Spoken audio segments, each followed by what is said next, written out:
Mullaperiyar dam സുരക്ഷിതമെന്ന വിധി റദ്ദാക്കണമെന്നാവശ്യപ്പെട്ട് സുപ്രീംകോടതി വീണ്ടും ഹർജി വന്നിരിക്കുന്നു.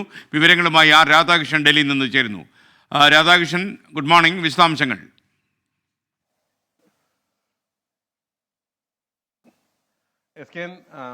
അഭിഭാഷകനായിട്ടുള്ള മാത്യു നെടുമ്പാറയാണ് ഈ ഹർജി സമർപ്പിച്ചിരിക്കുന്നത്. ഈ ഹർജി പറയുന്നത് 2006-14 വർഷങ്ങളിൽ സുപ്രീം കോടതി പുറപ്പെടുവിച്ച ഉത്തരവ് റദ്ദാക്കണമെന്നുള്ളതാണ്. ആ ഉത്തരവ് ഈ ഡാം സുരക്ഷിതമാണ് എന്ന് നിരീക്ഷിച്ചുകൊണ്ടാണ് സുപ്രീം കോടതി ഉത്തരവ് പുറപ്പെടുവിച്ചത്. ആ ഉത്തരവ് റദ്ദാക്കണം എന്നുള്ള ആവശ്യമാണ് അദ്ദേഹം ഉന്നയിക്കുന്നത്. കഴിഞ്ഞ ദിവസം ഈ കേരളത്തിൽ കൂടുതൽ മഴയുണ്ടായാൽ എങ്ങനെയാണ് ഈ സാഹചര്യങ്ങൾ നേരിടുക എന്നത് പഠിക്കാൻ വേണ്ടിയിട്ട് തമിഴ്നാട്ടിന്റെ ചീഫ് എഞ്ചിനീയറുടെ നേതൃത്വത്തിലുള്ള സംഘം മുല്ലപ്പെരിയാർ സന്ദർശിച്ചിരുന്നു. അത് കൂടി ചൂണ്ടിക്കാട്ടിക്കൊണ്ടാണ് അദ്ദേഹത്തിന്റെ ഈ ഹർജിയിലെ വാദങ്ങൾ. അദ്ദേഹം പറയുന്നത് കേരളത്തിനും ഈ അണക്കെട്ടിൽ അവകാശമുണ്ട് എന്നത് ഉൾപ്പെടെയുള്ള കാര്യങ്ങളാണ്. വസ്തുതാപരമായിട്ടുള്ള കാര്യങ്ങൾ പരിശോധിക്കാതെയാണ് ഈ ഉത്തരവുകൾ ഉണ്ടായിരിക്കുന്നത്. അതുകൊണ്ട് നിലവിലുള്ള സാഹചര്യത്തിൽ വയനാട് ദുരന്തത്തിന്റെ കൂടി പശ്ചാത്തലത്തിൽ മുല്ലപ്പെരിയാർ ഡാമിന് സുരക്ഷാ ഭീഷണിയുണ്ട് എന്ന വിഷയം സ്ഥിരീകരിക്കാൻ കേരളത്തിന്റെ അവകാശം അംഗീകരിക്കണം, 2 വിധികളും റദ്ദാക്കണം. ഇതാണ് ഈ ഹർജിയിലെ ആവശ്യം.